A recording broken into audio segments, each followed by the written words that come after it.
has used his restart. We've got Roman versus Babylonian.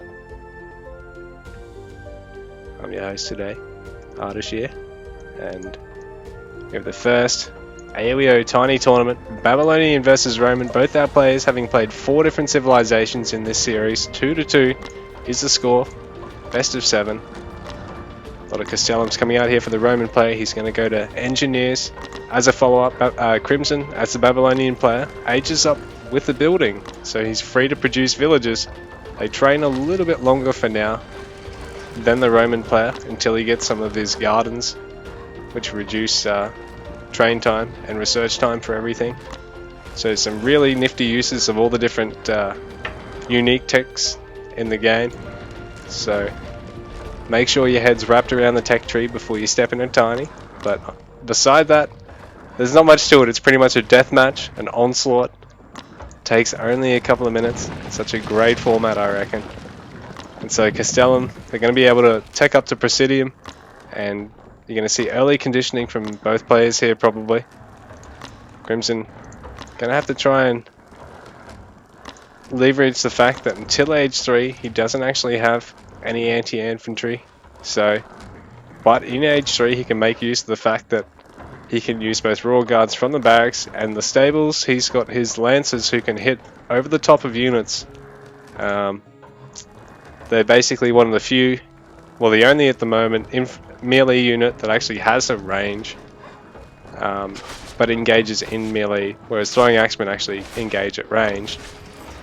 And Indian will eventually, when they come out, they'll have a unit that works a bit like Lancers, or a couple of them.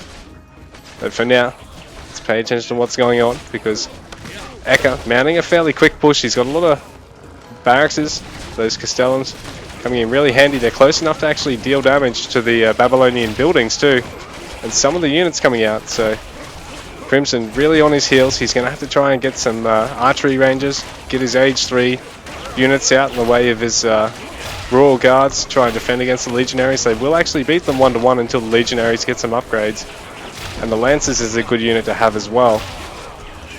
But perhaps some range is going to be the answer here for Crimson. But in the meanwhile, very impressive stuff here from Eka. He's really solidifying his position, trying to deny Crimson the ability to really build anywhere over here. With these towers, it's going to slow down his own production additions, but it is really going to hamper Crimson's ability to actually tech up to a late game base here. It's really, really scary stuff, guys. I don't know who's going to make it out of this one. Both players just really throwing everything they've got at this one at this stage.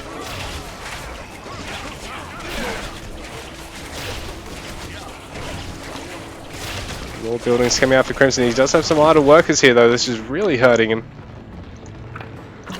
Just because it'll make them lag less.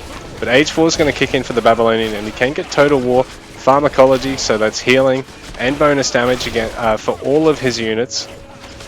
So Babylonian, one of their unique abilities is that they've got these technologies that increase all their units' usefulness basically at once, regardless of the type of unit. Crimson's got some melee sitting back here. I'm not sure this is great because these Lancers are going to be very useful against these Spearmen, even under the tower, but they are going to engage here. But meanwhile, Eka needs to maintain all of his production out of all these barracks, because this one Castellum's being skipped right now. It could be making a Legionary on Eka's that could be so useful to him right now. Every unit counts, guys. And they're down. They're in 2-2 in this series. Neither player can afford to go down here. And these Lancers, like I said, they can actually hit over the shoulder of another unit, which makes them very versatile.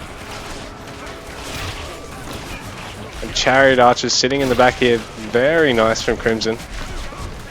Well, the Eka's transition from Eka, and he's getting guard towers, getting the upgrade for his guard towers, very important, getting armory upgrades, and his own siege workshop.